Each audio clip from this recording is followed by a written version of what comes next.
What's up, YouTube? It's your boy Rick's Righteous, and I'm back with another rap friend. Okay, so obviously you guys know what was the results of the Mikey Garcia versus Adrien Broner fight. It was a good match. I know you guys all saw that Mikey Garcia won in a dominating fashion. He basically outworked Broner, slipped a lot of those close range punches, and stayed in Adrien Broner's chest, which was a very smart idea. One of the things I'm going to bring up is that I really feel that Adrien Broner shouldn't box anymore. I think he's done, and it's not because of his mental, because obviously he got in the ring, because you can get hurt in the ring. And if you check out some of his interviews, he was talking about dying in the ring. He was talking about, I forgot this guy's name, a boxer. His name is Cologne. His last name is Cologne. And he had an injury to the back of the head, and he was in a coma for a while. And a lot of my good friends have been talking about it and brought it up to me. And I really think it's a sad situation. But some of that doesn't have to do with Broner. But I think it is an issue for him that he's putting himself in danger, because I don't see him using his hands a lot, and I really feel that he's fighting almost as if he has something wrong with his hands. Some of you jokesters out there that's on YouTube, you want to talk crap about certain boxers having stuff in their knuckles, or like on their paddings of their hands, like when they get their hands wrapped up. Some people talk about certain fighters having that stuff. I really feel like you need to check on guys like Broner. Guys that don't engage. Why are they not engaging? Why are they not fighting? You know, a lot of people have said that ever since Broner has gone to 147, he doesn't let his hands go. Maybe he's scared to get injured or whatever. I don't know. But usually boxers aren't afraid to take a hit. They're usually afraid to swing, or to start swinging and doing things like that, because they could get hit. Now, the reason why I say this, so like that, it all sounds like it's a full story, and it's not me just saying stuff, because a lot of people like to take snippets of a sentence and then just be like, oh, this is... Relax. Okay? I saw that in the first few rounds, even though Broner wasn't winning all of the first few rounds, he probably won the first two for me. The first things I saw was that he was faster than Mikey. He looked more agile, looked more, he had more movement, more pep in his step and stuff like that. But then Broner just kind of just did anything to hang out. He wasn't really punching with sting on it. So if you're just fighting there with, doing cardio basically and just moving around, eventually the other guy that's healthy, that can fight and wants to punch and wants to hit, he's going to notice, okay, this guy is not really taking me serious, so I'm going to have to hit him, so like that we can engage. And they did, but Mikey just broke this guy down, man. He broke Broner down lovely. And I really feel like it's a shame to see that. It was a really shameful showing. You know how some people have a great performance and they have a great showing of their skills and all the ability they have, and their corners like above the roof for them? Well, this was the total opposite for Adrien Broner. He's boxed at the Barclays before, and I didn't like his showing. I didn't like anything of it. And of course, it's gonna sound like I'm bashing him. It's gonna sound like I'm hating on him. But I'm not the minority here. You know what I'm saying? I'm in the majority. A lot of people are saying that Broner is not that great right now. He doesn't look that good. So, to say that I'm a hater, that's not even close to the truth. I was actually rooting for Broner. I betted on him because no one was betting on him. And look what happened, I knew that this could happen because I saw that in the Granados fight, he wasn't letting his hands go either. I saw that versus Porter, he was trying to hug him like crazy, and Porter was putting hands on him, and in the 11th round, Broner dropped Porter, and that was when I was like, okay, so he still has some pop in him. He's still hungry, and it was a great showing for him. Like, just for that last round, you know, to try to wake up. Same thing he did with Maidana. He doesn't like to, you know, be TKO'd. He doesn't want to be finished, so he'll still fight there with hunger and things like that. But the issue with Broner now is that he doesn't even want to get into a war. He doesn't want to do any of that kind of stuff. And before, he was still engaged if he had to. That's why I really like Broner, because he engaged if he had to. It's like, yo, I'm not going to stay here and get hit. I'm going to try and do my thing. And that Broner never showed up. It happened a little bit in the last few rounds, but Mikey still stood, you know, firm on his skills. You know, obviously Broner is the bigger guy, but Mikey showed that he's very skilled. I want to see how he looks versus Robert Eastern, or maybe Crawford or something like that. I think he's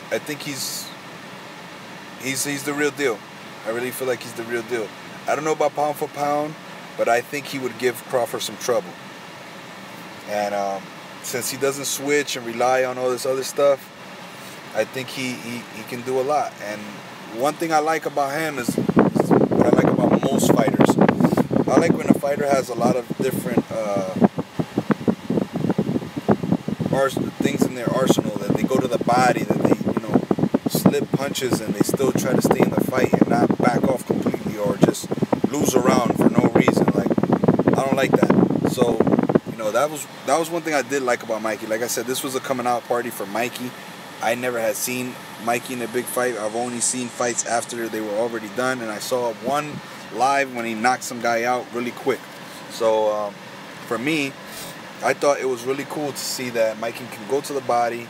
I think that separates him from a lot of the other fighters that they were headhunting, a la Jamal Charlo, which I thought was super weak of him. That guy came in, he looked like he had a stroke. That's how stiff his leg was. His left leg was stiff. And it makes sense that his whole left body was probably stiff from having a stroke. You know what I'm saying? This dude was not supposed to be in there. He was a human broom. I didn't like that showing either. Not saying that Jamal Charlo sucks. I don't think he sucks. I think that he is just not on the level of some of these guys at 160. I'm not damning him. I'm not saying he sucks. I'm not saying he's trash. I'm not a hater. I'm just telling the truth. What I am is a realist. Some people don't like to be told the truth. I like to be told the truth. I like the truth. The truth hurts. But anyway, like I was saying about Mikey, man, I really feel like he was very focused. And Broner, it's not about his corner. It's not about any of that kind of stuff. I really feel that what happened already happened. You know what I'm saying? Like, whatever he was doing before, it didn't work out for him to come into the ring last night and win by decision, or however he was going to win, because he looked like he was trying to win by decision. And I feel like that you can't do that. Like, I'm not, maybe comment below, maybe I'm sorry guys, maybe I'm coming off kind of harsh here, but in any sport that you play, are you supposed to have these kind of expectations? Like, are you supposed to say, well, we're going to beat them by 10? It has to be that way. Because it's not always going to turn out that way. You know, it would be nice if we can beat them by 10. It would be nice if we beat them comfortably, you know. But that's not what's always going to happen. So that's the part that I'm just kind of weirded out by this guy, Broner. You know, I was not really impressed, you know. Obviously, he gave his opinion at the end. He thinks he's still going to be a champion. I don't know. I see him as a gatekeeper now. He's definitely becoming, you know, like a lot of fighters, and it sucks because all you got to do is make a decision and just be like, yo, I don't want to do this no more. I don't want to take these fights no more. Where one guy I'm taking a night off, the next guy's a big fight, and then I did good there. You guys just robbed me, Like, come on, yo. I'm tired of that. I'm tired of seeing it. I'm tired of seeing these fighters go through it. Because, you're supposed to have tune-up fights and stuff like that. But if you're going to have a tune-up fight like that, then go ahead and fight the very next 2-3 months. I don't know. It's just my opinion, my take. A lot of the fighters that became great did it like that. But then there's this huge discussion about brain damage and CTE and how a fighter should box and how to make the most money in a fight and who you should fight and who you shouldn't fight. I think that's a little unfair to yourselves, but hey, there's a lot of boxing going on around. I'm fully entertained as a fan and as an upcoming journalist. I'm not going to say that there's a huge problem with it, but I feel like if you are going to try to become great, then you need to show it by taking the right fights. So comment below, let me know what you guys think. I really want to hear from you guys. Did you guys think that Broner is done? Because I truly believe he's done. I think he is dangerous. At this point, you're not letting your hands go. Anybody can come and rock you, destroy you, and take you out of there. You know what I'm saying? Obviously, he can take a body punch. That's nothing for him. He was cool with that. But it's not about where your body's at and all that. It's about the whole full 360 degrees. Every day, how you are every day. You know what I'm saying? All year round. Some people say he should move to Colorado and stay there. Blah, blah, blah. But, I think he's got to work on his hands, man. He seems like his hands is hurt, And the real reason why I'm thinking that is because these guys be slapping. They slap instead of punching. And look at Mikey, the way he was, putting his combinations together. He didn't look like his hands hurt at all. Look at Manny Pacquiao's hands. Check out his hands compared to Floyd's. It's two different, way different, completely different structure. The way his hands are. They're just very different.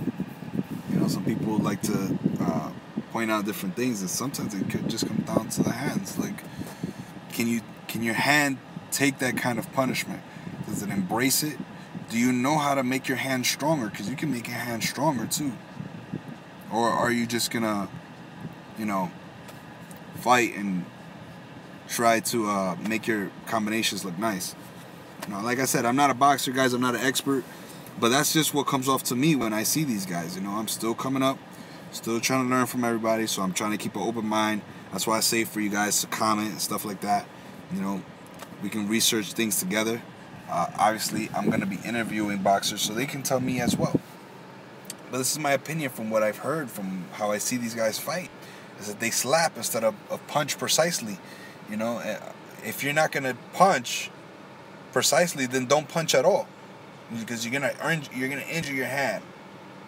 You're gonna hurt your hand.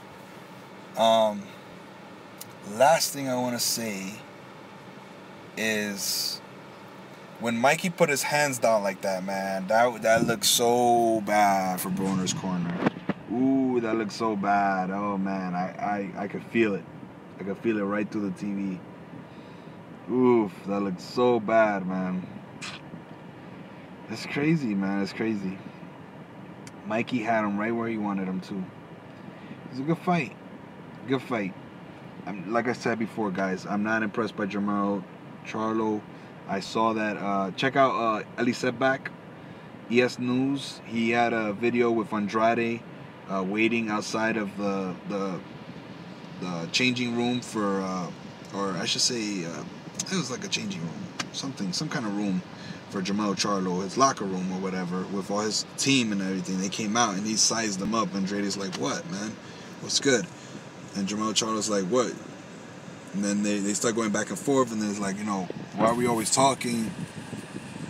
can't we just fight or put something together? And then they started going back and forth. Jamel didn't really say much. He was kind of laughing.